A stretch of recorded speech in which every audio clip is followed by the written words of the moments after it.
I'm Dr. Jay Feldstein, one of the PTAC members, and at this time I'm excited to welcome 4 distinguished experts for our third and last session today, and I honestly can say I think we saved the best for last, on emerging data strategies for supporting shared decision-making between providers and patients.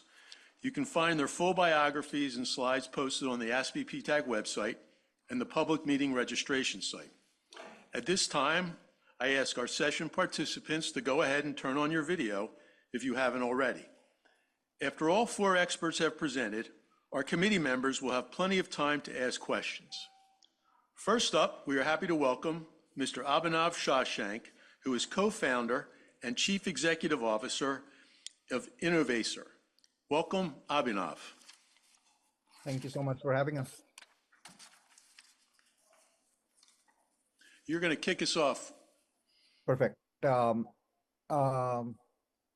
we put on the slides?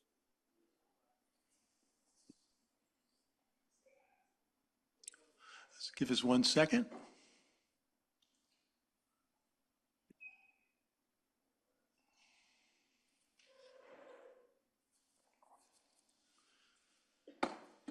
Perfect.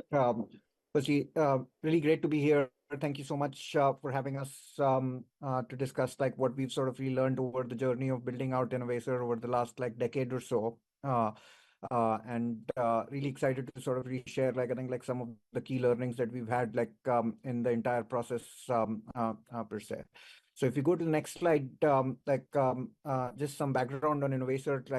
We started off the company with the core thesis that one of the biggest challenges that we face in healthcare today is the fragmentation of healthcare information that exists at health systems and payers more broadly. A lot of the challenges that stem in inefficiencies that we are seeing in healthcare is just the fact that healthcare information and the flow of healthcare information between different systems is an incredibly complicated theme. And with all of the technological progress that we've made as a country in various basically elements, we still don't live in some ways I think in a pre-internet era in healthcare, and because of that a lot of the processes that are underlying are effectively I think also fairly broken in broad senses. So that's what we sort of really started building Innovacer for. We built out I think what we called the data activation platform, which really sits on top of existing informational infrastructure, whether that's electronic health records, claim systems, lab systems, and things of that nature, and creates what is a 360-degree view of the patient, bringing data from a lot of these systems to be able to really understand who the patient effectively is, and therefore make clinical decisions, as well as basically think about value-based care in more holistic patient constructs rather than basically in broken and discontinued constructs that each of these systems basically ends up sort of really providing. We've now deployed I think the platform at 1,600 plus I think health systems, hospitals across the country.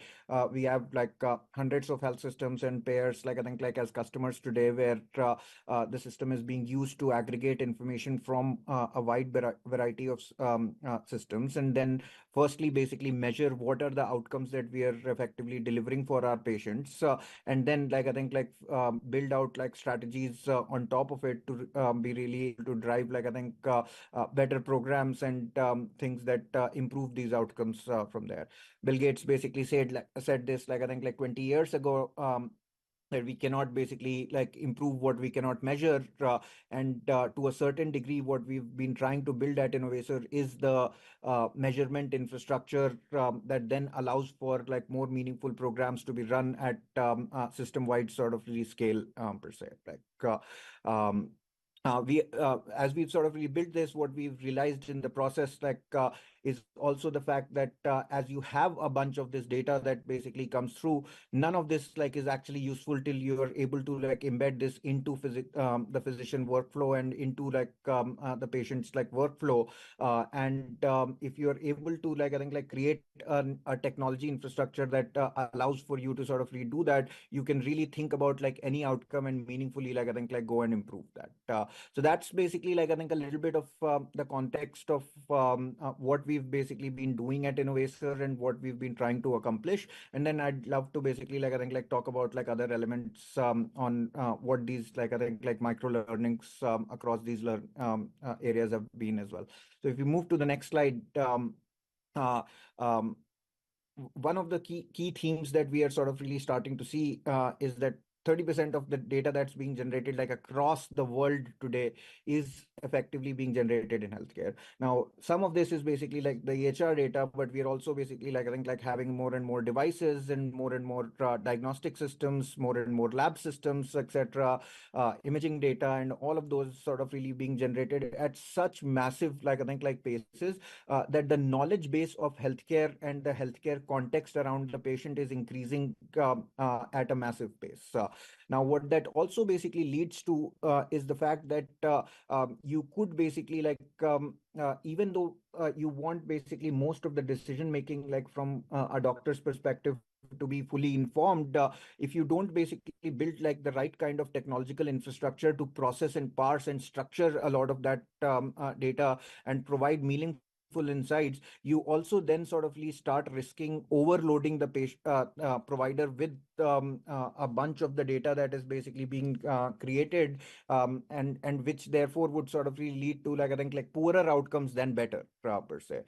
So as much as like I think the data is basically like exploding, the ability for us to basically contextually like look at that and then parse out a lot of that information into meaningful insights and curated in a way that it's consumable for like the physician is an incredibly important element of what we need to sort of really build from a technological infrastructure perspective.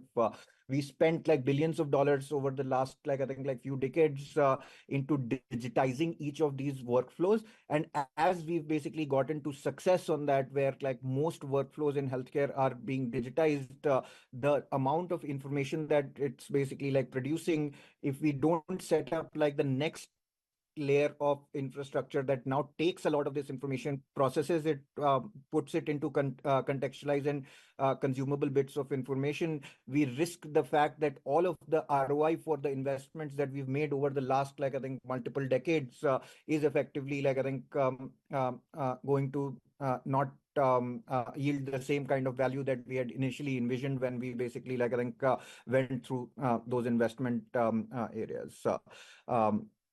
This is what the reason we've sort of built out like I think most of our products, and that is where like I think Gravity, which is basically our data and AI orchestration platform, or basically like other products that we've built out like have been basically like focused on that. If we move to the next slide, uh, uh,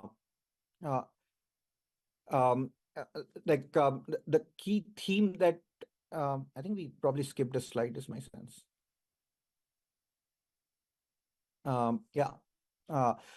So I think if we basically like I think look at the broad learnings that we've sort of really had across uh, when we've sort of redeployed it at hundreds of health systems, one of the key things that we've sort of realized is that this is not about replacing the existing systems. So we like a lot of times basically we feel like if we had like I think like one system, like everything is basically going to go and then happen like I think like on top of that system, but it's not.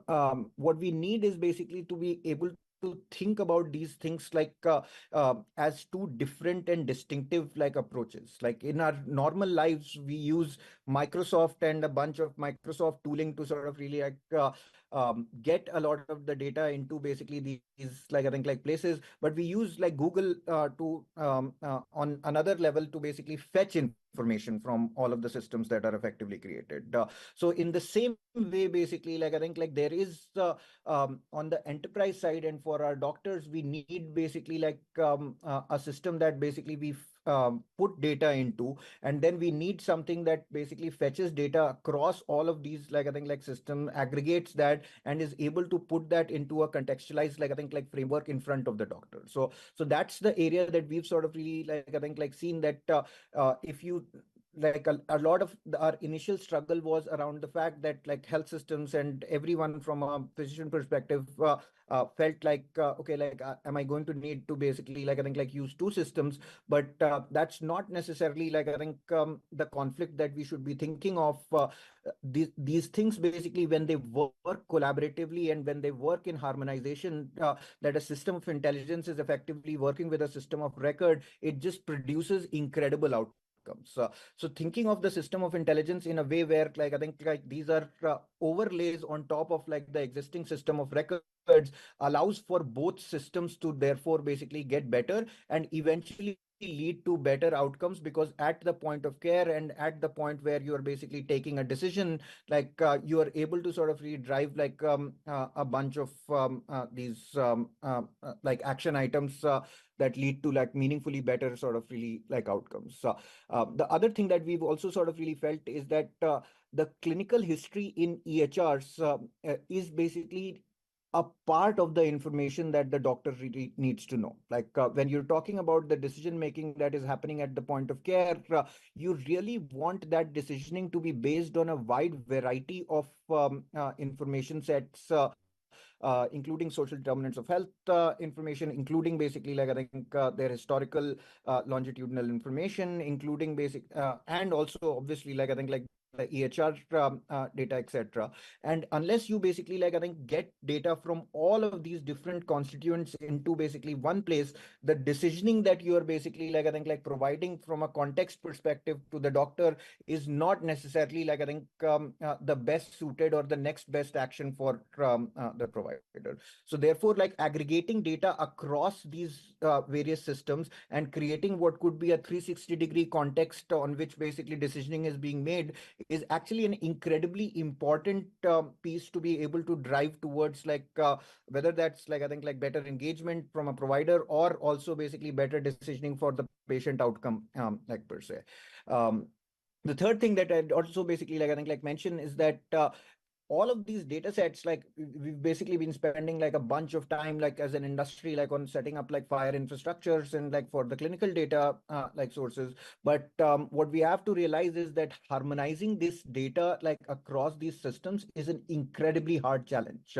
Even if all of these things basically like I think like remain in a certain format, getting basically data to coming from like I think wide variety of systems, whether that's basically claim systems, lab systems, EHR data, and like harmonizing that into what could be a usable information set from a machine and AI readability perspective is a hard problem to solve. Like we've basically like I think spent like in the tune of $500 million over the last like I think like 5-6 years to sort of really build like what could be the harmonization engine and layer on top of it. And what we've sort of really realized is that if you don't basically spend the time in harmonization of that data, the usability at the point of care where you want to drive like shared decision making actually becomes like fairly limited. So just also basically to add like I think like that context, that harmonizing this information into usability usable pieces is actually as important as basically like I think like setting up the standards for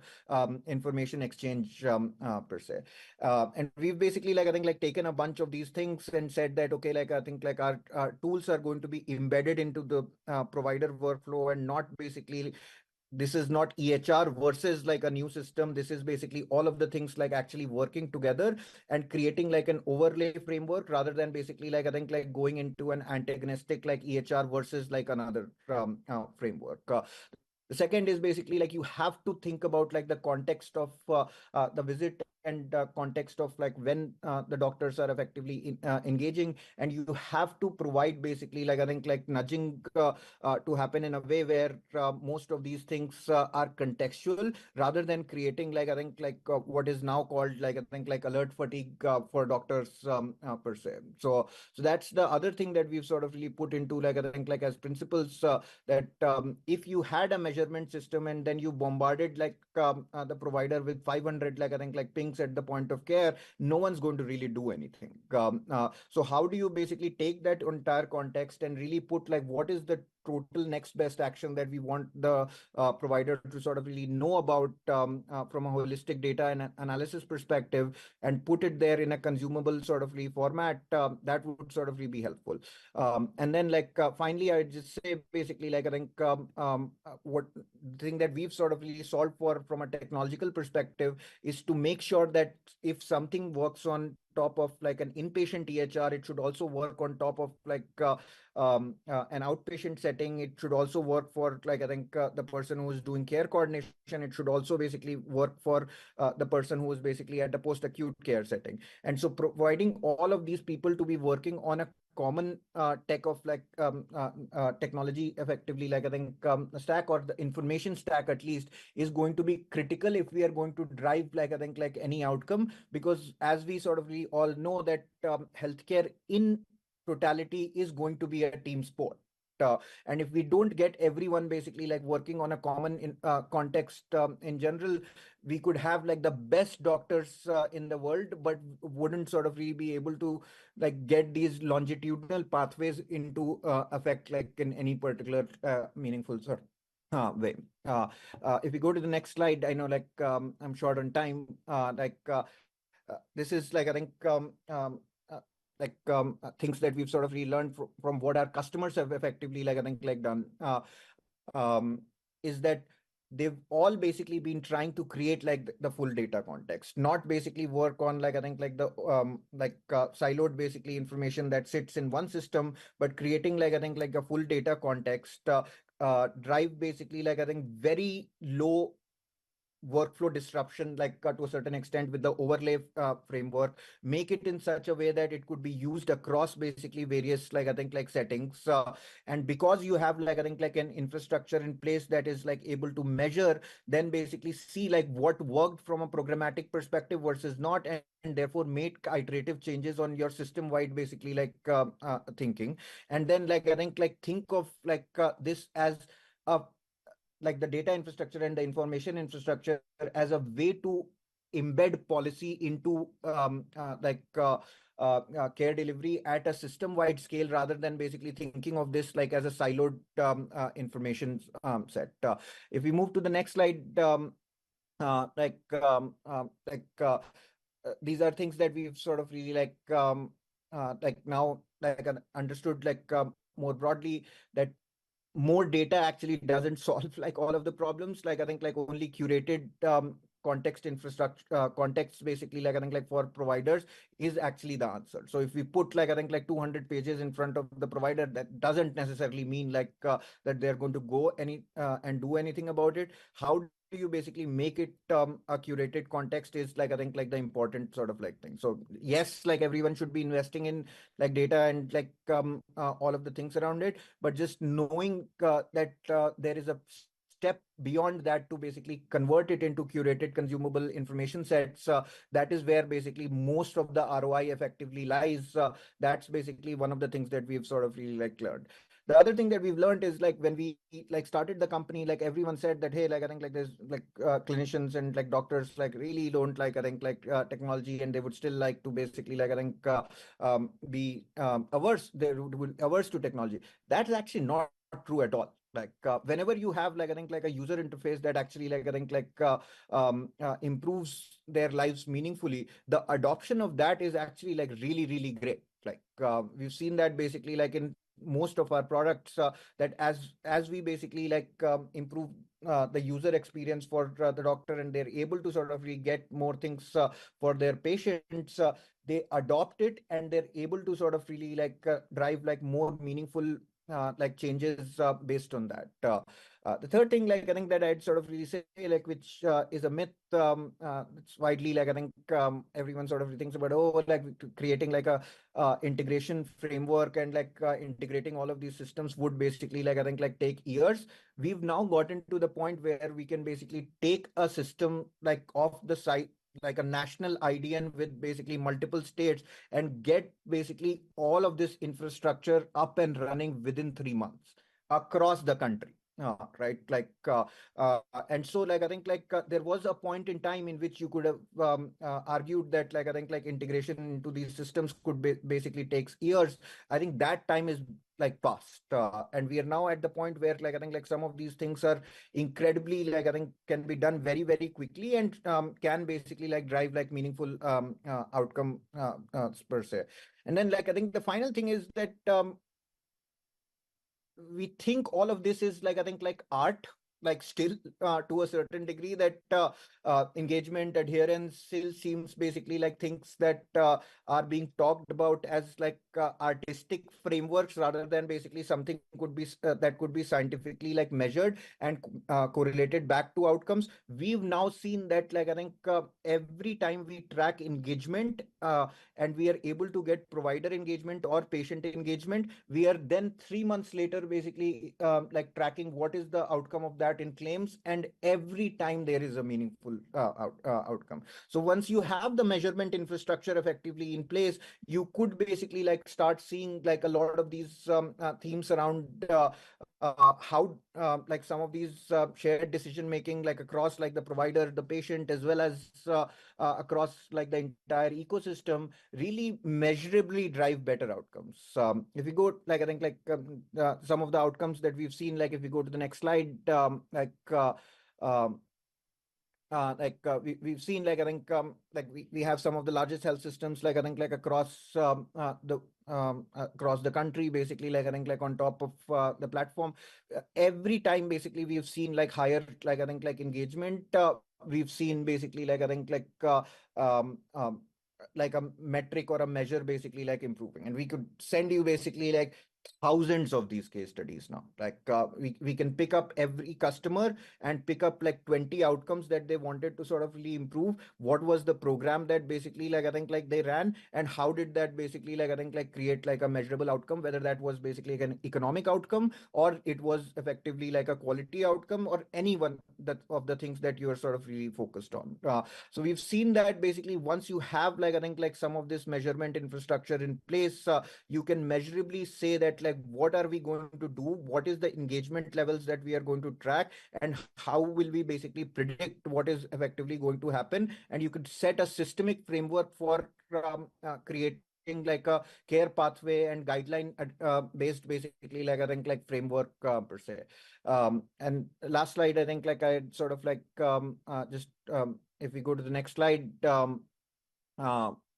like what I'd say basically like I think interoperability to a certain extent, true interoperability, where basically some of the existing systems actually allow for data to be pulled out from these systems, as well as basically data to be put into these systems, making policy enforce that is critical for national outcomes to a certain degree. If this basically like I think like system of healthcare does not allow for free flowing information between like regulated applications, or basically like I think applications that health systems want to sort of really use, we are going to get stuck and not see basically progress that we want from our healthcare ecosystem. So driving more and more of the push towards true interoperability, like both ways, not just basically data flowing out, but also data flowing back into these systems, is probably of national significance in the tunes of hundreds of billions of dollars of like I think outcomes that we can sort of redrive, and that basically should be like a focus from a policy like perspective. The other theme like I think that we would sort of really say like from a physician perspective, adding basically like I think or thinking incentivizing like more and more like I think like context providing tools for our physicians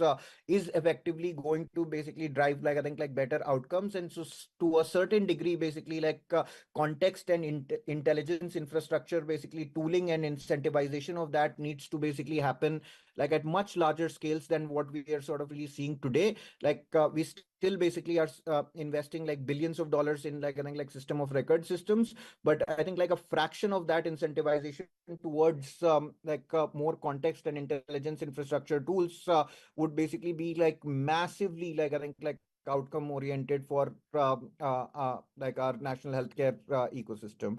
And then like I think like the time for like I think like overhauling like is done. Like I just feel like I think like we have to basically think about we've spent like billions of dollars in setting up like I think like infrastructures already, and we should basically be thinking about how do we sort of really make this like I think like work together with incremental tools and technologies and the intelligence layer on top of these things. And if we are able to sort of really do that, we would basically see like I think like a bunch of these things like automatically sort of really improving. And so like if you go to the next slide, like this is the summary slide, like I think like from our perspective on our learnings, that broadly to like truly empower like I think like patients, we will need to basically start thinking about empowering our physicians and clinicians first, and if we can basically do that, today the cost structure to basically like I think like do that is not the hundreds of millions of dollars that it was maybe like 5 or 10 years ago. It's basically doable. It can be done like I think like today, and we need basically like I think like more push towards that. And if we do that, like we are all going to basically see better quality at a lower cost, and achieve like I think like the triple aim in that particular way. So that would sort of like I think like be our summary of like what our learnings have been. Like thank you so much for patiently like I think like hearing through some of this. We're very grateful for us to have the opportunity to basically present this. Well, thank you, Abhinav. We appreciate your passion. So next, we'd like to welcome back Dr. David Kendrick, who is the Chief Executive Officer of My Health Access Network and Chair of the Department of Medical Informatics at the University of Oklahoma. David, great to have you here. Great to be here. Can you guys hear me okay? Yeah. All right, so I'm gonna share a portion of my screen and see which portion comes up. There we go. All right, let me just grab it over to the right spot. The reason I'm sharing live is I've got some live data I wanted to go through with you all. And hopefully the first part of my talk will be a good refresher for you and I can go through it quickly. But the first thing I would say, I love your questions that were sent this year, and they are absolutely the right questions. But I want to make sure we talk about the ante first. I feel like as a nation, we're still sort of stuck on this notion of whether we're going to do direct current or alternating current for our health data exchange in this country. And really, until we make that choice, it's going to be difficult to go all in on a model of interoperability and therefore user experience, whether it's a patient or a provider at the point of care or not at the point of care. So I'm going to start with that, the ante, right?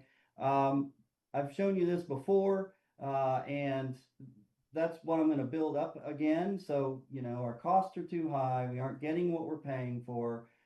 We have this problem with provider burden because we all want to provide high quality care, but we also have to do adverse event reporting, which requires a 6-page PDF to be filled out and sent to the FDA.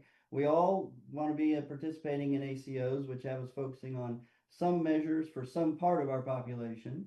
We all know we need to be participating in syndromic surveillance.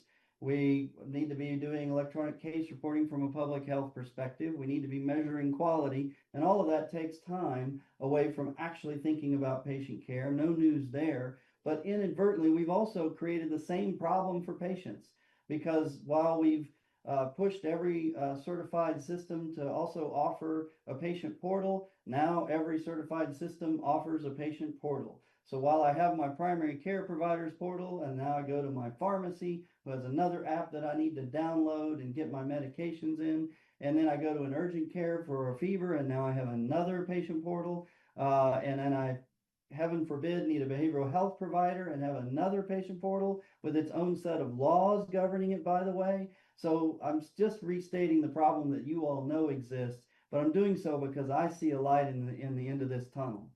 And so, you know, people are getting less and less satisfied with healthcare. I'll point out to my physician colleagues, we're now next to the bottom of the list here, next to pharmaceutical companies only.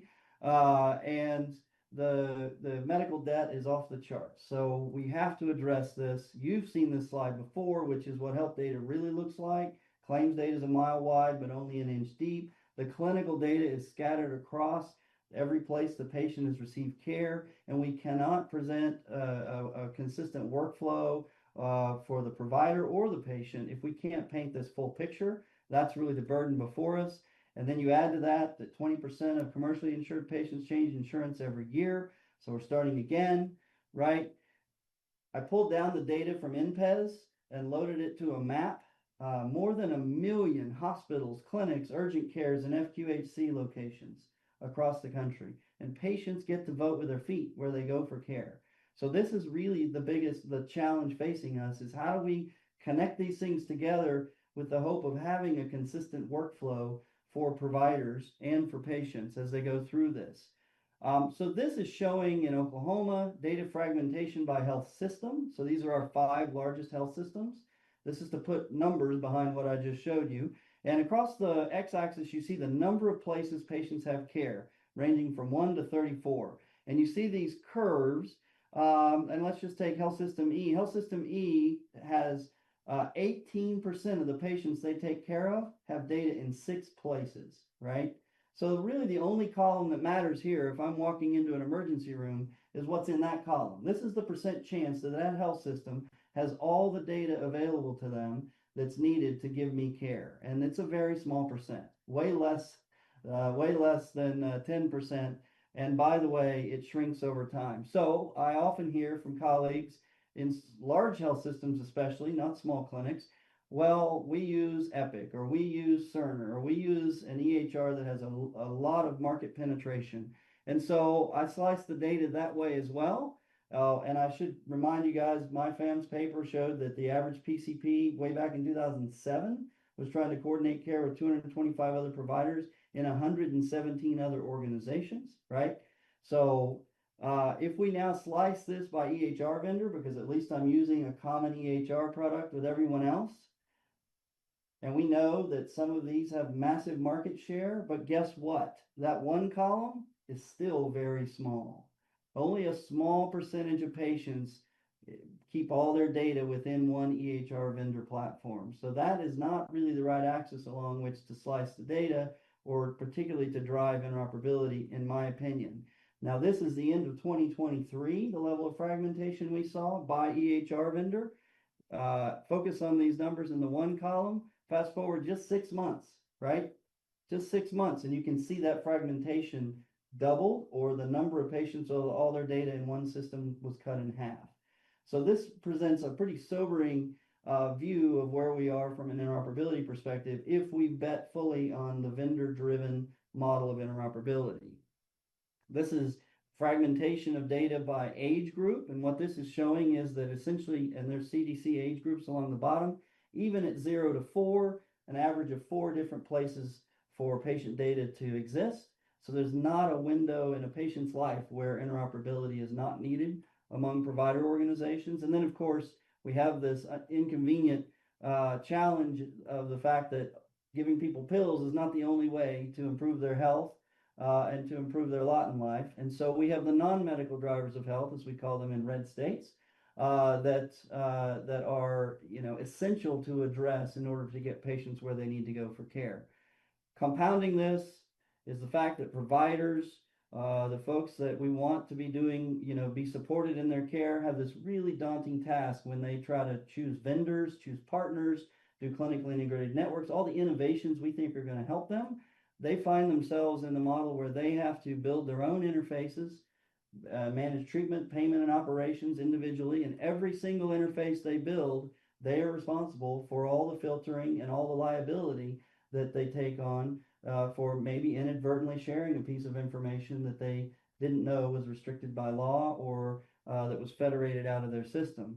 On top of that, the federal systems that we're required to interoperate with are in a similar scenario where we build multiple feeds out of every provider organization. And so it becomes this challenge that is almost insurmountable to get that interoperability done. And then finally, and I think this is a sign of how much progress we've made, we're now talking at least about data quality and not just whether the data can be reached or not in interoperability. And the challenge is that all of these are real. There's the provider and practice role in data quality, getting the right information in the right field. There's the vendor role. But then there's this whole secondary component of interoperability around normalizing patient identities when they go to multiple organizations, right? And normalizing codes so that the same representation of congestive heart failure is understood across multiple organizations, and we have to address that. All right, so the solution or that I suggest here is, first of all, we've spent about 15 years now, and 20 in many cases, building governances and local NIDA of trust where communities have come together to build data exchange among them. And these are the critical voices they pull to the table: those who receive care and services, those who deliver them, and those who pay for them, right? And so that moves us up now to talk about the clinical data.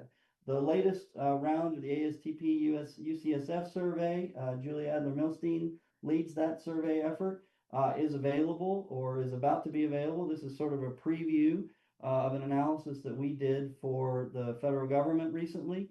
And we were able to identify quite a number of the health information exchanges and to get some detailed survey numbers on them. And I wanted to show you what I view as some really bright spots. First of all, this is the amount of the country that's served by those networks, which is darn near all of it. We have a few spots where there are gaps, but by and large, the nation is covered. And the darkest blue there is networks who report 100% of their population, census population, is covered in their master person index.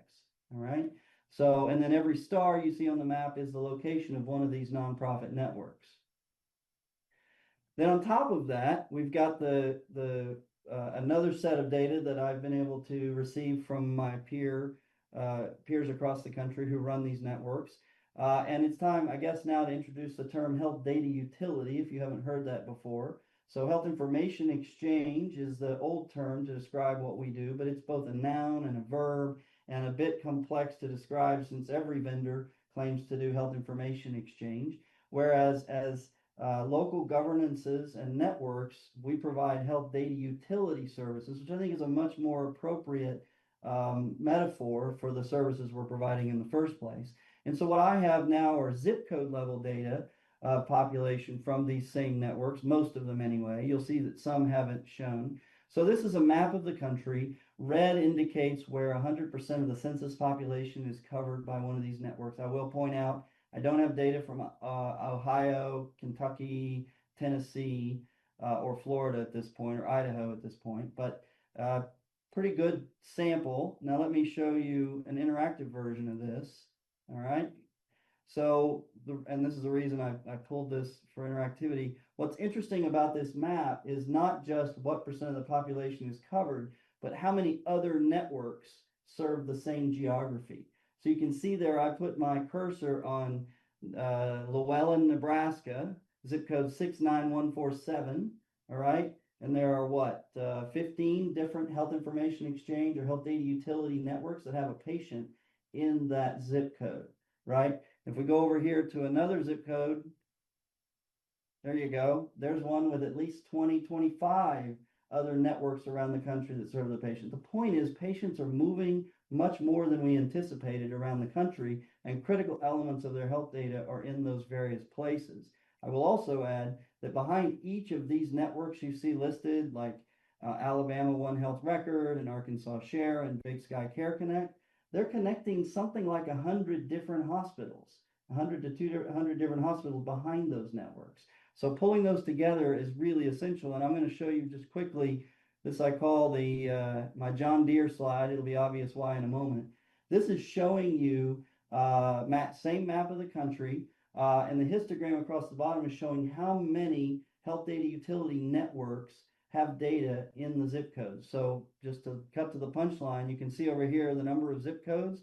Around 2,500 zip codes, right, are served by 41 or more health data utilities.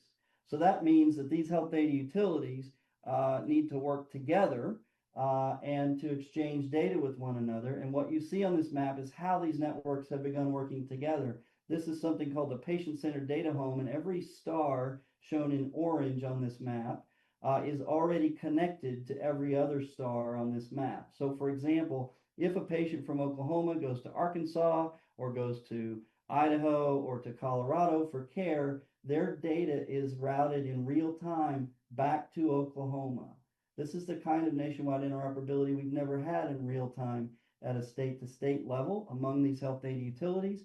And I give you all of this information, probably too much information, to tee up what I think is possible now for your questions. So remember this problem, right? So at a state level now, because there are health data utilities in existence that are HITRUST certified, that understand their state laws, now the data can simply be routed to the health data utility where state laws can be applied, interactivity and access to that data at the state level as needed, and then that data is routed out to partners where state law can be enforced. There are plenty of audit logs and so on in place, and performance is met. One place to do the filtering.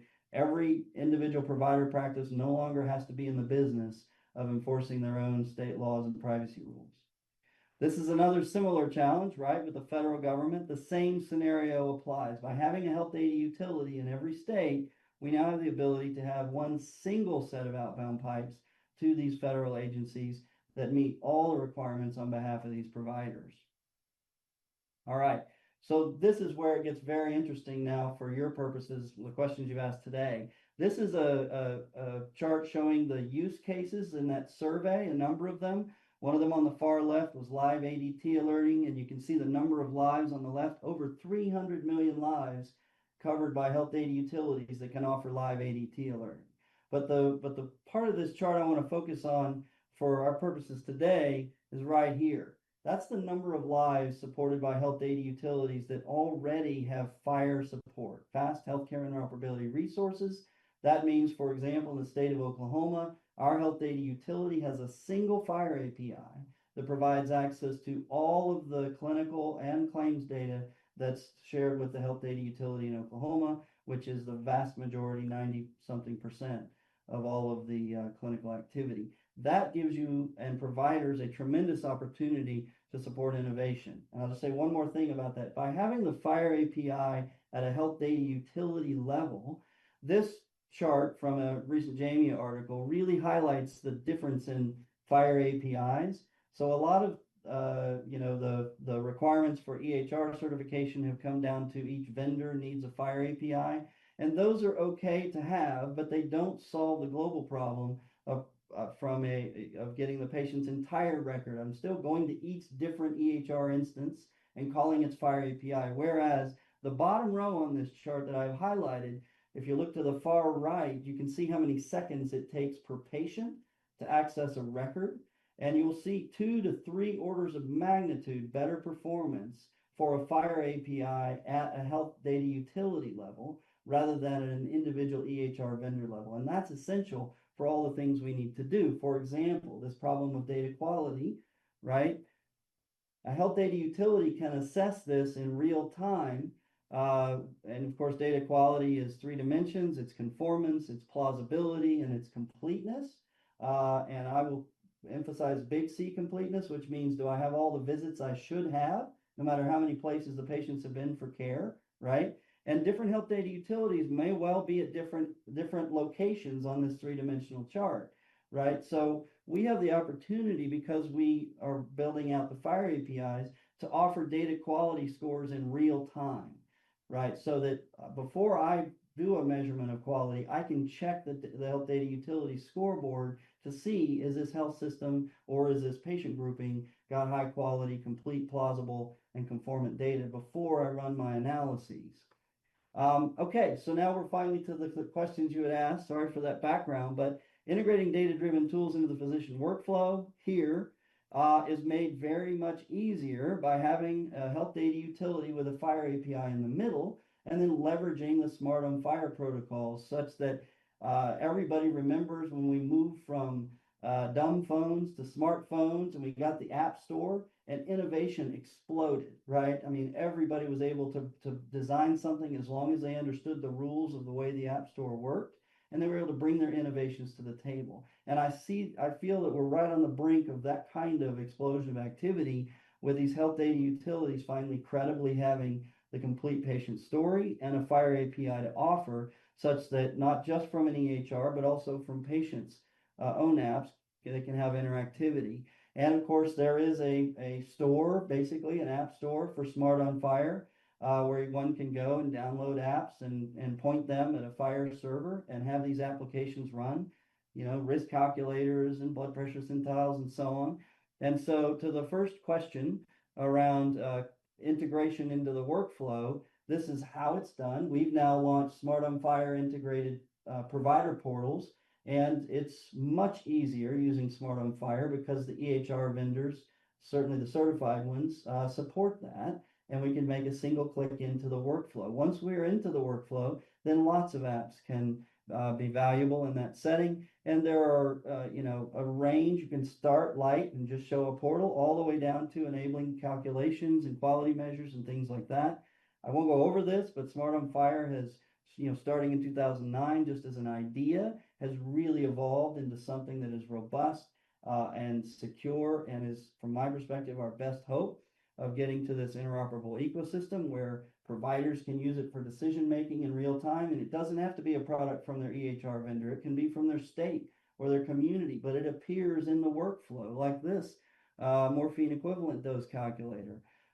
Supporting clinical decision making between providers. This is work I did long ago and showed that while referrals, and we're still struggling with this with prior authorizations and so on, the referral process in healthcare is a mess between primary care and specialty care. And we could coordinate that a lot better, starting with a central record available via FHIR, but then also enabling providers to have an app to connect to one another and discuss the case, triage the case electronically before that referral ever has to go for a full visit. And we were able to demonstrate that workflow saved us a significant amount of funding in our Medicaid population in Oklahoma, reliably year over year. So that's a workflow that has existed previously, but is certainly enhanced by Smart on FHIR applications.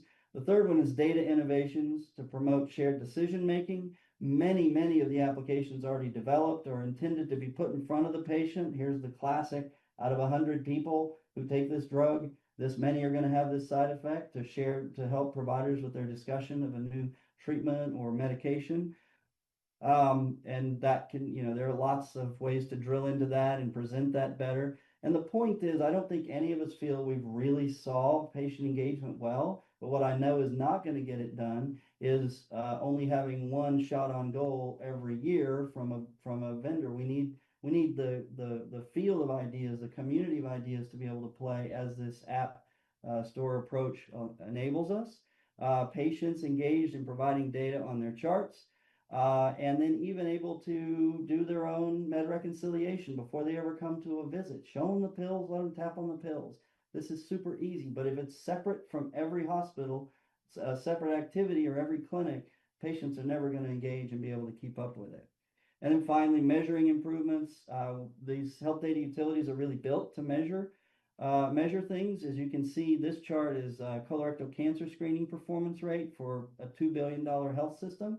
And the blue bar at the bottom is what the provider was going to report for their performance. A $2 billion health system was going to report 11% as their performance score. And because the health data utility had all of those patients' long history from all other providers, as well as a claims data history, they were able to perform well above the 65th percentile on their colon cancer screening.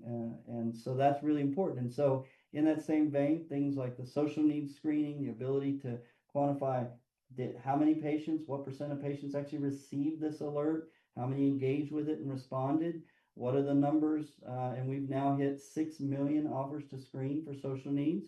And that enables us to measure the level of engagement of the patient very well, and to know when their links are bad, their mobile phone is bad, but also when they're heavily engaged in what's going on. And there are great metrics there, so much so that we've in the past reported the same set of quality measures across 40 different electronic health record vendors on the same population.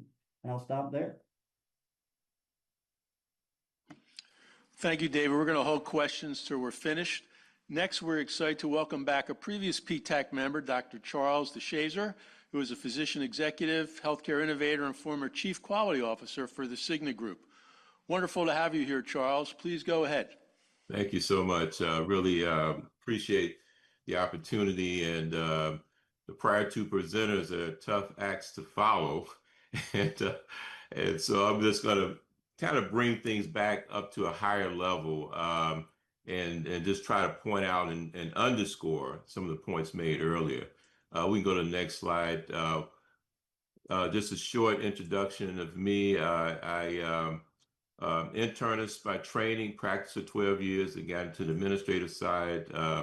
I've worked in the C-suite with payers, Cigna, Highmark, providers, Kaiser Permanente, Baycare, and also worked with Google, High Tech. And recently retired from Cigna in order to, in my semi-retirement years, to focus on my passion and excitement around leveraging AI to transform healthcare. So I formed a group to provide advisory services in that space. But what I'll say is that throughout my career, payer, provider, and tech orgs, I really want to underscore the points that have been made around how data is so critical, that integration is critical if we really want to transform shared decision making between providers and patients. The thing that I can say for sure is that shared decision making isn't optional. It's critically important. It's essential. It builds trust. It improves adherence and outcomes. It advances inclusion by making sure patients from all backgrounds are heard and supported. And effective shared decision making has been shown to improve patient activation and engagement, which study after study after study shows that you can achieve the triple aim if you achieve that kind of holy grail in a sense. You improve quality, reduce costs, and you improve experience. But the challenge is, how do we make shared decision making scalable, measurable, and practical in everyday workflows? So we can go to the next slide. And so why is it a challenge? And again, it's been well stated at a very concrete, detailed level by prior speakers, but complexity of the healthcare environment really makes it extremely difficult and challenging. There's so many failure points along the way to getting to actionable data. Again, it's been stated previously, the data fragmentation driven by just the structure of our system. And it makes access to real-time holistic data, during these critical moments nearly impossible. But again, I'm optimistic as well in terms of the solutions that have already been discussed. The other thing is important as well, though, is that the traditional patient role needs to shift, and it is shifting. To me, what's really interesting is how we're shifting from, the paternalistic role early in my career. That's how I practice, to the Dr. Google role, where patients have a little bit of empowerment, a little more data, et cetera. The information asymmetry shifted.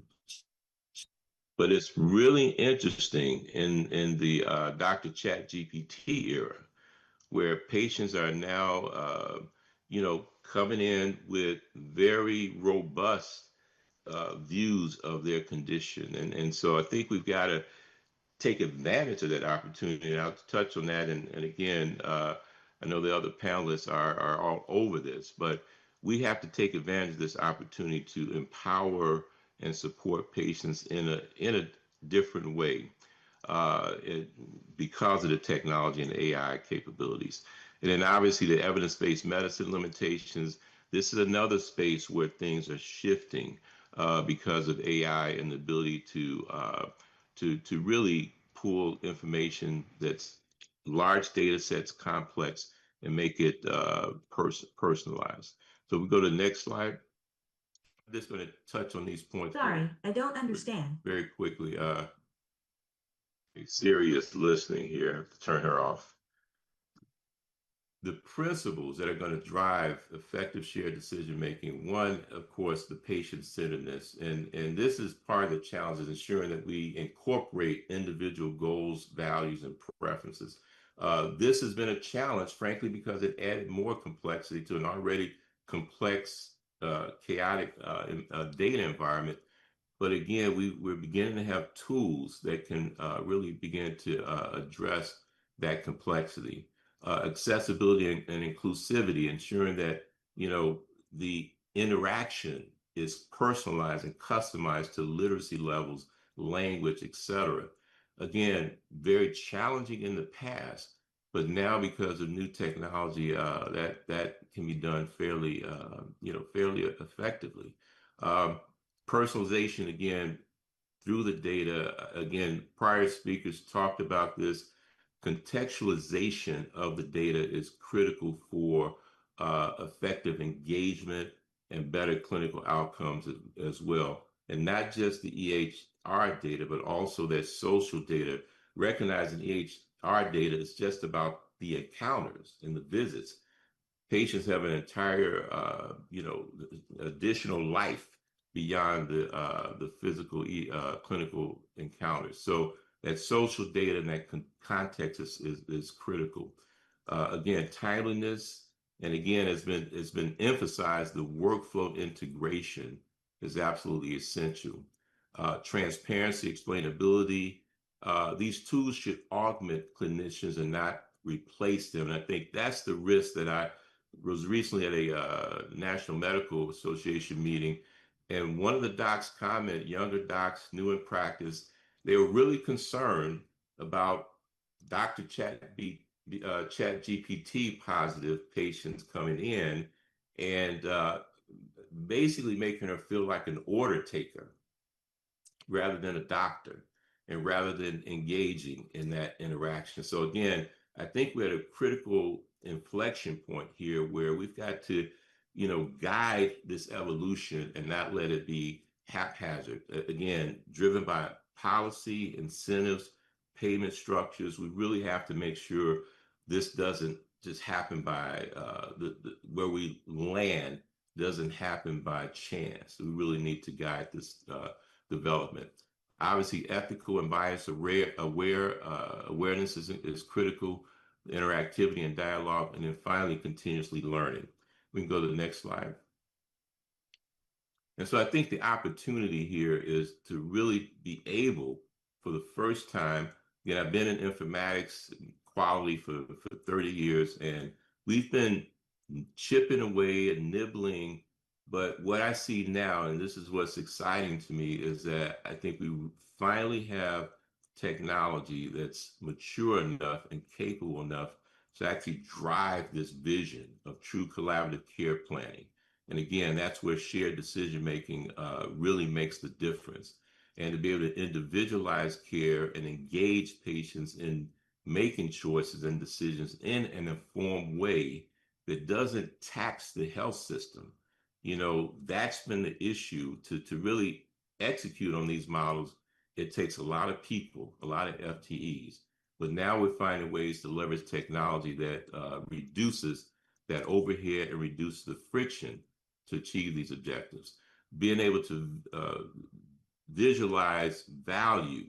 I think the visualizations that David just revealed shows how you can use data and visualize it to make sense out of the data. And we can, really leverage that in these interactions and engagement strategies with patients. Again, conversational intelligence is available now. That's new. That hasn't existed before. So that's a huge opportunity. And then embedding these predictive interventions in workflows, again, which David demonstrated, I think is another huge opportunity. So I think we are at a place, at an inflection point where we can truly transform the system. And one of the key elements will be, incentivizing, supporting, and executing on shared decision-making strategies. And go to the next slide. And I'm not going to go through, every example here, but these are just emerging best practices that where you're starting to see how AI is embedded in the workflows, how AI is beginning to deliver differentiated results based on shared decision making and embedding predictions and engagement tools within the workflow. The last one I'll just highlight is AI for Health, which is AI for antidepressant selection. And through their database, the integration of guidelines, et cetera, they're really moving towards a model of facilitating personalized shared medication decisions in this very tough area, very challenging area for deciding which direction to go. And everyone knows the data, that it's really eventually depends more on personal preferences and choices in terms of the direction to take. So again, real opportunity here to reshape how we engage with patients and how we drive towards these results. You go to the next slide. This is my last slide here. I just want to summarize here that essentially, again, in my work across payer, provider, and tech organizations, I've seen, and it's been emphasized by the prior two speakers, that innovation is not about more data. It's really around making data actionable in the exam room and making that data meaningful for patients. Integration in the workflow, reducing the data fragmentation, reducing the burden of collecting, managing, and presenting and integrating data is critical. And shared decision making is the bridge between the digital innovation and value-based care that we believe is going to drive better outcomes and more efficiency. And data innovations will make shared decision making scalable and measurable. And I think the key is to again, being a prior member, knowing the focus of the committee here, we really have to align those payment models to reward SDM, and by doing so, we're going to accelerate progress on quality, experience, and cost simultaneously. So I think that huge opportunity for us in the next year or two. I think we're going to begin to see true traction and transformation in the space, and shared decision making, I think, is going to be critical to be at the core of that. So I'll stop there. Thank you, Charles. Finally, we're glad to welcome Dr. Thomas Lee, who is Chief Medical Officer for Press Ganey Associates. Tom, welcome. Great. And if we advance it to a slide or two where it says the key findings from 10.5 million, I promised the organizers I'd take like 6 minutes to go over 6 quick points that are informed by data on how we're doing and what we should be trying to accomplish going forward.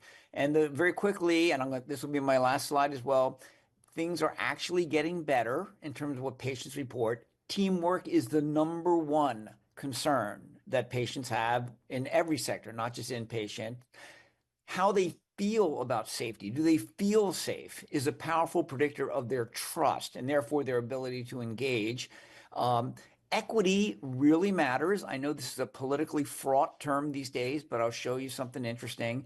Segmentation of data is critical, and building social capital to actually improve, to complement the data infrastructure is essential. So very quickly, next slide.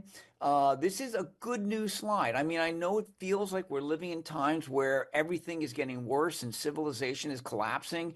But if you look at the top 2 lines over the years in terms of patients' trust, their likelihood to recommend their ambulatory care, that's ambulatory surgery and medical practices, it's actually been going up. It never went down during COVID. During COVID, you can see it did go down on the inpatient side, and it's slightly improved. It's certainly flattened out and is probably improving on the inpatient side. And the same is true in the ED. Both have been under a lot of stress, but most people are not inpatients. Most people are not in the ED. Most people are seeing doctors in the offices, and that has actually been improving. We go to the next slide. This shows you a remarkable finding that came out in 2024 when we look back at the last 12 months of data, which would be 2023 data. For the first time ever in Press Ganey's 38-year history, the same variable emerged at the top as the #1 statistical correlate of overall likelihood to recommend. It was teamwork in every sector, the emergency department, inpatient, the offices, and so on. teamwork has always been valued by patients. It's always been like in the top 5, but it's been migrating upwards so that now I think care is so complex today. There's so many people involved that patients are scared that we are not working together, that we do not have our act together. And when they do feel the teamwork is good, that is the number one thing that drives trust right now. If we go to the next slide, it shows you something else that drives trust, which is, do they feel safe? This is true on the inpatient side and is true on the outpatient side. This particular slide shows you data from a large client and from hospitalized patients. And for this, the left-hand ball shows you that overall, like this 200,000 patients returning surveys, they were average 48th percentile, 70% were giving a top likelihood to recommend. And you can see that top line is, the 70% of patients who reported no safety concerns. And they were, overall, that group subset was in the 92nd percentile. But almost a third, 29.8%, did have at least one safety concern, something that made them feel less than fully safe. And that group was in the 1st percentile. So when something, even if people actually are safe, if there's something going on where they don't feel safe, they lose their trust, and that will compromise their ability to be engaged and feel like have peace of mind about their care. The next slide, okay, so equity. I know equity is a politically charged topic these days, and I'm not saying, I'm not making an argument that we should be trying to make care more equitable, but I'm showing you data that places where there is more equity have better overall trust by patients. What this, equity we should understand is not treating everyone the same. Equity is meeting everyone where they are and trying to help meet their needs. And there are different social and other kinds of needs in different groups in our society. And what this figure shows you is that our hospitals across the country, when there is a small gap between the overall trust that patients feel across racial groups and ethnic groups, when the gaps are very small, overall trust in care is better. As you can see that, the hospitals with the smallest gaps are 2.8% more likely to be in the top quartile for overall likelihood to recommend. So I'm not making an argument that we should be trying to improve equity, but I am showing you data that places that have more equity are considered excellent by their patients more often. So equity and excellence go together, and you can do with that what you wish. Next slide. Now, this is a slide just showing you how critical segmentation is. To consider patients the same, there are no typical patients, and segmentation is absolutely important. This just goes, when you look at likelihood to recommend their care, but then break it down to the components, and in this case, we're breaking it down by age group. And what you see is that basically, patients, when they get to be in their 80s, they feel less good about their care.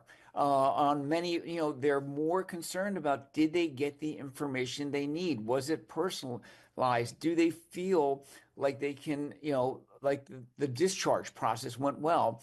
And it's not because if you look closely at the data, you'll see that younger people are more critical, and they get more and more generous in their ratings up until they get into their advanced ages. But when they get over 80, they suddenly are not happy with their care. What's really going on is that their needs are greater, and we're doing a less good job of meeting their needs.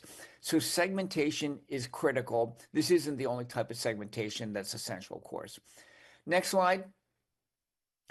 This is, the message is that social capital really matters. If you're going to have people engaged, yes, the tech stuff that we've been hearing about is important, but if people are treated with courtesy and respect, what we find is that they're much more likely to rate the communication from doctors and nurses better. And then if they feel respected and they rate communication well, our data show they're less likely to return to the ED, less likely to be readmitted. They actually have a shorter length of stay because they can work together with their colleagues. So as important as the tech stuff is, the interpersonal stuff, the social stuff really matters as well. Next slide. And this will be the last of my data slides. This just shows you that what's good for patients is also good for employees. When we look at when we segment our hospitals and other clients into quartiles based on do the employees feel engaged with their institution, and then look at do patients rate on the y-axis is how do patients rate their care. And what you see is that when employees feel better about a place, patients feel better. The middle graph, when employees feel the organization treats them with respect, patients rate their likelihood to recommend is higher. And then safety culture on the right-hand graph, the better the safety culture, the better patients feel about their care. Good things actually do go with good things in healthcare. Next slide. So this is just that summary again. The data from this is 10.5 million surveys from 2024. They give these messages. We're actually getting better, but we can still do better. Teamwork is critical. Helping people feel safe. We want to keep them safe, but they need to feel safe as well. If they see something that like, a dirty bathroom, they're thinking, yuck, what else is going on that might hurt me here? Equity is associated with excellence. Do with it what you want. Segmentation with the data is critical, and then how people are organized to work with the information is critical as well. Thanks very much, and I'm looking forward to our discussion. Thank you, Tom. And thank you all to our experts for those great presentations. Now we'll open the discussion to our committee members. At this time, PTAC members, please flip your name 10 up. For our virtual committee members, please raise your hands in Zoom if you have any questions for our guests. In the interest of time for our panelists, please try and keep your response to a few minutes. We're in a bit of a tight time frame. We're scheduled to stop at 4:20, but I think we want to take this, let it go a little longer. Unless the committee objects, we go to 4:30. So with that, who's up? All right, Krishna, you go first. I'll get us started. Thanks all. Great perspectives from everybody. Appreciate the sharing there. Charles, you brought up this topic as well on sort of payment model. I mean, I'd love if you all have any perspectives on like any payment model recommendations or any particular levers to pull, particularly to incentivize or help scale shared decision making. Love to get perspectives. This is for everybody. So. Well, yeah, I'm happy to chime in, and this is based upon not my press gain experience, but my experience working in senior management of Mass General Brigham. And I have a PhD in what does not work with payment models, because so many times I've had my heart broken with things that seemed to make sense that led to disappointing outcomes. And I think that, from looking at a lot of payment models, I would say there is no good way for money to change hands in healthcare without the risk of perverse consequences. And our real goal, frankly, is to keep money from distracting people from doing the right thing, from like trying to improve patients' outcomes and then try to do as efficiently as possible. So trying to reduce the distraction is important. I'm on the board. I chair the board for Geisinger Health Plan, and I'm on the board for Blue Cross Blue Shield of Massachusetts. And as both places, the discussion is moving to, we have to actually try to change how doctors are paid. It's not enough to change how we pay their organizations. If those organizations continue to pay their physicians, and especially their specialists, for generating RVUs, it produces effects that work. It distracts them from focusing on the things that we really want, which are trust, peace of mind, shared decision making, and so on. So I do think getting at rewarding organizations that move away from paying their doctors for volume is what I would recommend. Easier said than done. So I'll chime in there, and I totally agree with Dr. Lee. I had a front row seat for one of the models early on in CMMI called the Primary Care Collaborative, the initial model, CPC, Comprehensive Primary Care Initiative. And what emerged in our community was that providers came around the table with health plans and with employers and began to develop a working relationship together. And it was multi-payer, so it was maybe 90% of the patients in every primary care provider's practice. And it was straight up shared savings. It was very simple, and the providers could understand the math and the numbers and knew that it was worth now taking a phone call at midnight on a Friday night to redirect somebody to a clinic visit in the morning. And that set of simple interactions produced, I think we were 5 to 6% a year savings in the Oklahoma edition of the model. And the other versions of the model didn't fare as well in other states, but they had, I think, different incentive models in place, a much higher degree of employed providers, where that compensation model of shared savings didn't make it all the way down to the provider. And you have to pay attention to those kinds of structures. If that shared savings doesn't get to the person whose pen is writing the orders, then it's not going to be a very effective model. And so I was really impressed that brought a whole community together. Unfortunately, CPC Plus kind of changed the model a little bit, and the Oklahoma story separately was never really told. It was just sort of buried in the report. Yeah, I would just tag on. I've practiced in the Kaiser system where the incentives were very different, and I've worked in the Highmark system where we really drove that alignment. I think that Tom and David, you guys are alluding to, and it's absolutely critical. I think and Tom stated it, the RVU model, especially for specialists, it's going to continually muck up the system, and for the technical term, and you really have to, get the primary care more incented. And David, you mentioned that. I mean, to take that call at midnight, to be available on Saturday, et cetera. And you just don't do that with piecemeal, type of activity. Especially, I'm a primary care doc, and it's just too much to piecemeal my salary. You know what I mean? So I think those points, I just want to underscore the 2 points already made. And I think there are a few things that I'd sort of say, Krishna, like I think like on that.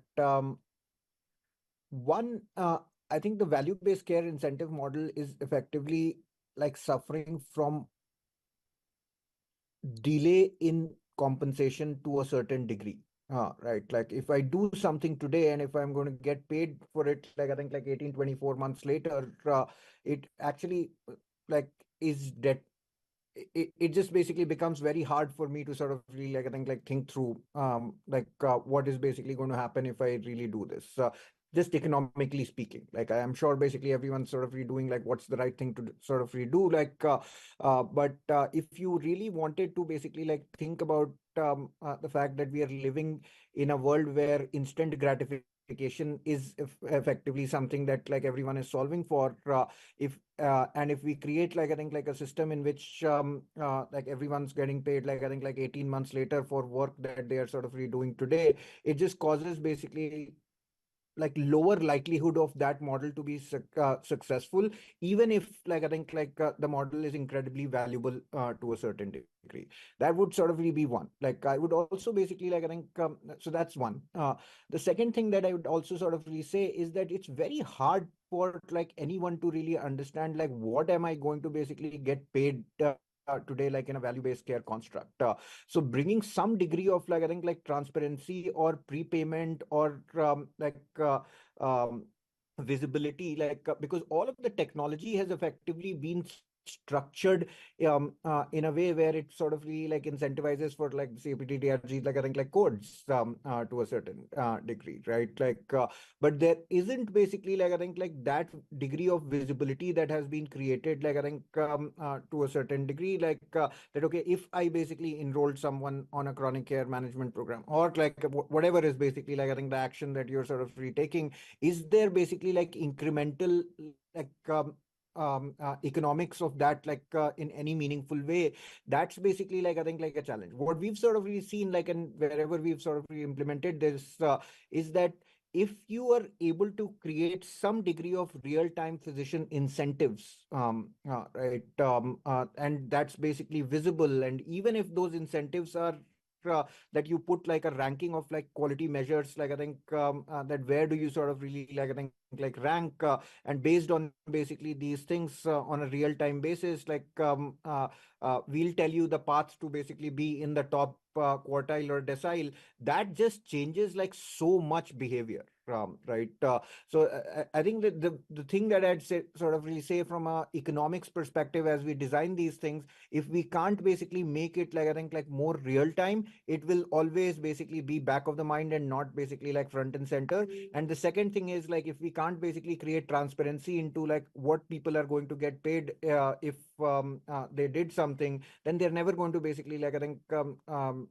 do that. Like Charlie Munger basically like I think like said this really well, that show me the incentive and I'll show you the outcome. If you can't show it to them, like show was also the operative word there, right?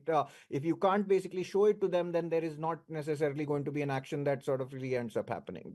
So I think like those would be like the two things that I would sort of really think about, like getting people paid, like I think like more real time, and like really getting them to know what they're basically going to make, are going to be like I think like meaningful drivers for like I think like more effective like change management in broad terms. Got it. Super helpful. Thank you all. Lee? Yeah, thank you, Jay.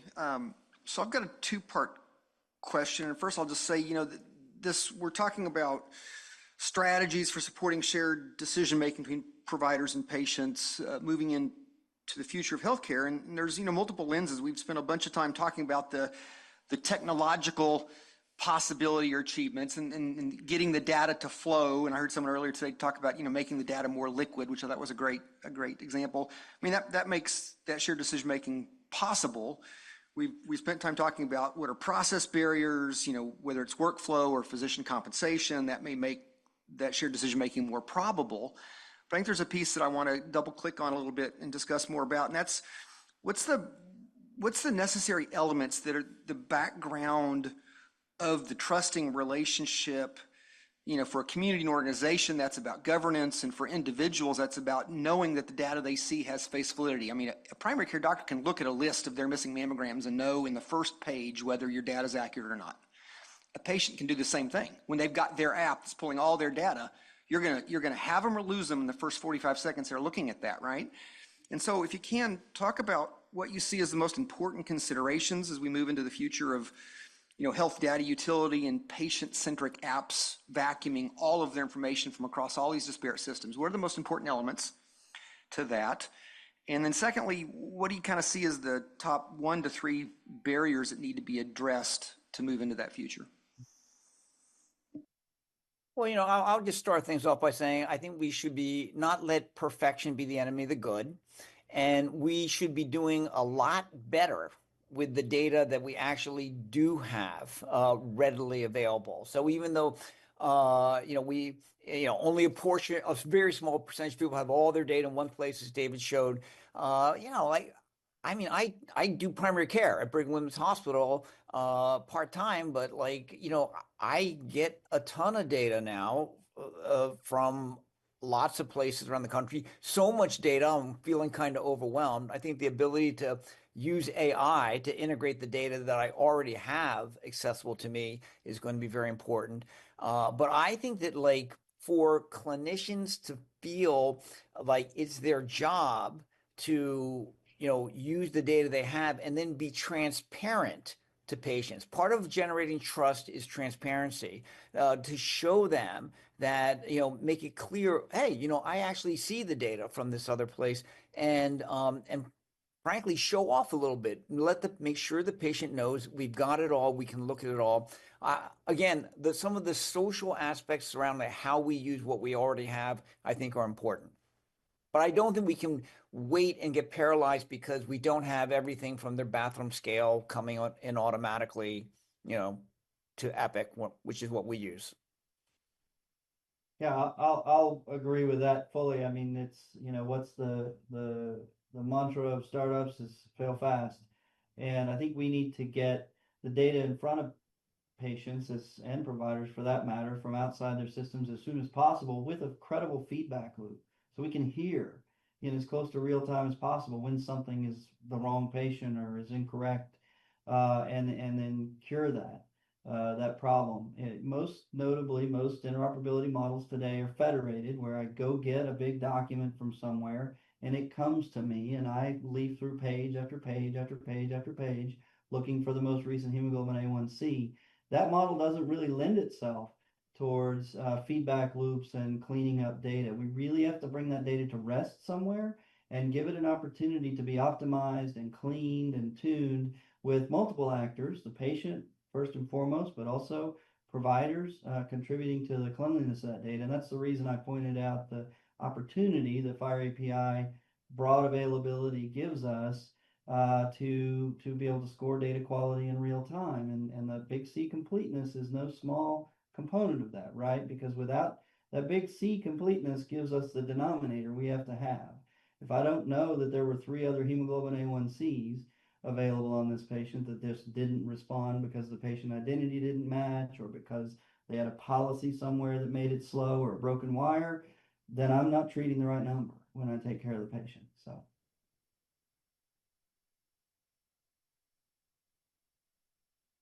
The only thing that I'd sort of really just add, like I think it was very well said, like I think like by others as well, like the only thing that I'd sort of really just say is that trust starts with shared context, almost always, right? Like, and like I think like Tom had sort of really like I think like also like pointed this out, that just that warm gooey feeling, like I think like at the start that like as a provider you know me, right? Like just goes like I think like a really long way. Like, and if like we can get some of the data that's already sort of really present and always effectively had like, if you want like shared decision making, you will need to basically build share context first, right? Like, and how do we like I think like from a provider perspective, like give them enough information, like I think around like the patient, and then basically like I think like have that like as the starting point of the conversation. I think that would sort of really like I think like be the starting point of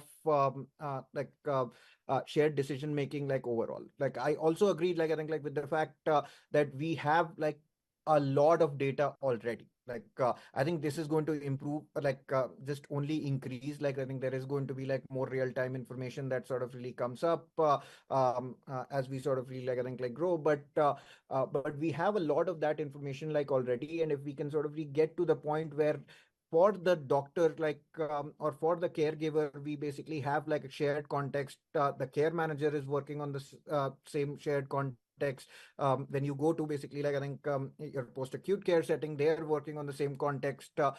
That really goes a really long way, like from in terms of building out like I think like shared decisioning like down the road as well. David, did you have another comment before I go to Larry or Charles? Yeah, I forgot to add something I think is really important is everybody has used, say, Microsoft Word, for example, and you know that there are 1,000 settings in there that you could tune that app to that application to do anything you want, right? Excel, all of these apps. People use, the general users, maybe 0.5% of the features that we use. Patients are going to be the same way, I think, with this data. And so I think we need to add reasons for them to want to engage with this data to the flow. Notably, I think centralizing patient consent in a place that enables patients to see who's using their data and for what, and also what to set permissions at levels that are appropriate for access to their data. Right now, if I want to change my consent, I have to go to every hospital and clinic I've ever been to and sign a new document. We should be centralizing consent to travel with that patient app or access so that they can have see some value in that beyond just the data itself. Charles, would you have anything to add on this question? Yeah, I'll just actually support both ideas because in my prior life at Google, I was working on two components. I was leading the development of Care Studio, and we were developing the centralized consent capability, exactly to that point. And also, Abhinav, to your point, when we did focus studies with Care Studios, this is at the beginning of using AI, et cetera, the thing that blew folks away was contextualizing information, and getting everybody on the same page. I mean, this was happening at that time for the first time to really make that happen. So to me, I think again, that's such a critical piece, and I think that's going to make a big difference as these tools become more mature and robust to provide that contextualization. And I think, Tom, it gets to your point, when it feels like everyone's working as a team, part of it is because they all have the same context working with that patient, which builds trust. Larry, and then we'll go to Walter. Well, it was a great discussion. I'm focused on one thing though, and it's the difference between the push and the pull. Pulling data, any EHR is going to give it to you. Pushing it in, there's a stop sign on every one of them. And I come from the specialty space, and I've spent so much time on committees coming up with quality measures and trying to build outcomes-driven data in the specialty space. EHRs are designed for, it's probably the one thing that's designed for primary care. And getting these specialty-based fields that can be populated with structured data in EHRs so that specialists who represent a minority of the users can report data is one of the most challenging things we deal with. It's hard enough getting the measures approved through the process, but then getting them implemented is extremely difficult. Any ideas? I know, David, you mentioned about the push and the pull, and that's what got me thinking about it. I mean, I'll bite, but I mean, the reason, so I will say this, I don't want to get too wonky, but we started with HL7 V2, and we did ADT messages and ORU messages, and those were used to drive mainly in hospital processes, patients moving from one room or bed to the next and down to the lab and so on. And then in the, say, early aughts, we shifted to this XML-based document, CCDs, which contain all the patient's story. We're still kind of stuck there in that you and I as providers are being asked to read one of those or maybe 20 of those. Anytime we see somebody new, that's what's put on our desk to read. And I was somewhat, because of that experience, I was somewhat dismissive of FHIR when I first started to experience it and hear about it.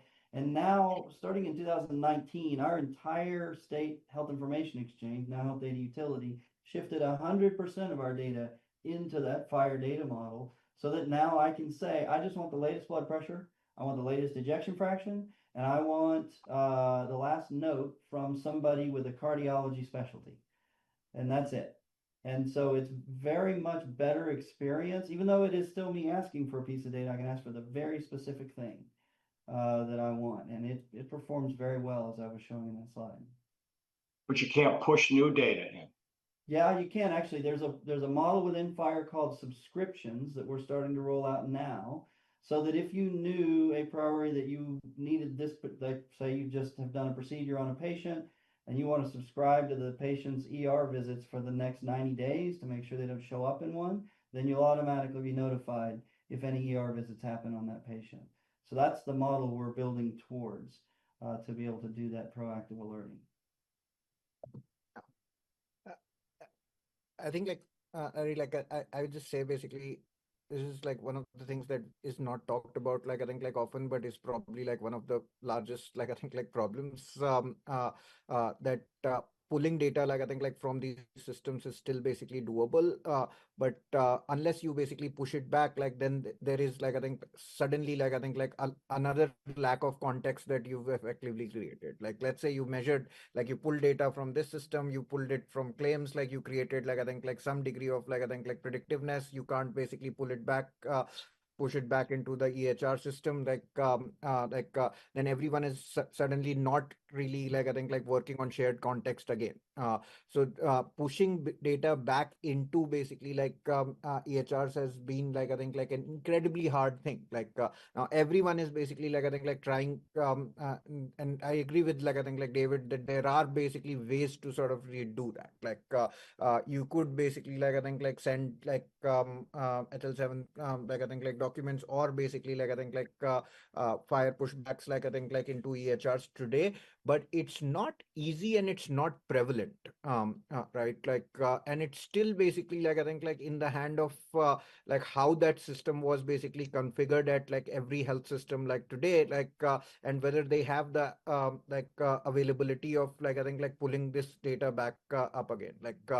We've basically had these challenges in operationalizing, like I think, any of the value-based care programs in which, like I think, like ADT feeds and like a bunch of things happened at home, a bunch of things basically happened at a care manager site, and how do you basically push this sort of really back into the system? Um, and in some, in some cases with the same vendor, like you could basically do it, versus like in other systems, basically with the same vendor, you can't sort of redo it.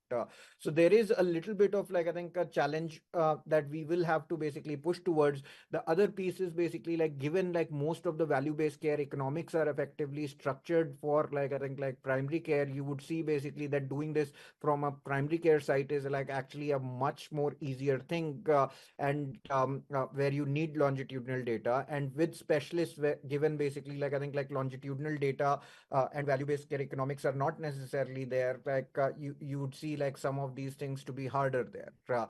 Information flow would eventually basically like follow economics, right? And unless there is, like I think, like economic incentive to a certain degree, it's, like I think, continuing to sort of really be like a hard thing. All that to say, basically, I agree with, like I think, like your broad point around the fact that there is basically, like I think, like a challenge in pushing basically, like I think, like data back into structured elements within the EHR today. There are solves to it in bits and pieces, but I don't think there is a systemic way to basically do that at scale today. Okay. Walter, you got the last question of the day.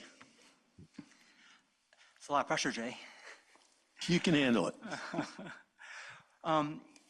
So our two-day public meeting is on looking at increasing patient engagement through data access and digital tools. And what really struck me about Dr. Lee's presentation was how little of that was actually driving patient experience, right? So I think what Dr. Lee presented was what really kind of drove patient experience was kind of like apple pie and ice cream and motherhood type things. Like, you have to have patients, you have to have providers who show courtesy and respect. You have to have staff who work together. You have to give patients safe health care. I'm just wondering if Press Ganey has any data on whether increased patient engagement through access to their own data, which we talked about mostly today, or through digital tools actually improves the patient experience. And I would say that the short answer is not really. We have tried to take a look at whether adoption of patient portals and by organizations leads to improved patient experience, and we can't see any evidence of that. But that's because patients pick up of the patient portals. Is something that happens over time. So I think it's too early to say it doesn't matter for patients to have access to information. I do think, though, that even though I know you weren't being pejorative when you said mom and apple pie, because you probably do feel good about your mother and feel good about apple pie, Those social, I think that to make the point that those social, it's hard to make a good apple pie. It's hard to get people to work together and show teamwork and to reliably engage with people and take responsibility for giving them peace of mind. I just think that this is a payment oriented group. I think thinking about how money provides incentives and disincentives, and how government can provide non-financial incentives for the right things. I'm hoping that will be your real focus. Thank you.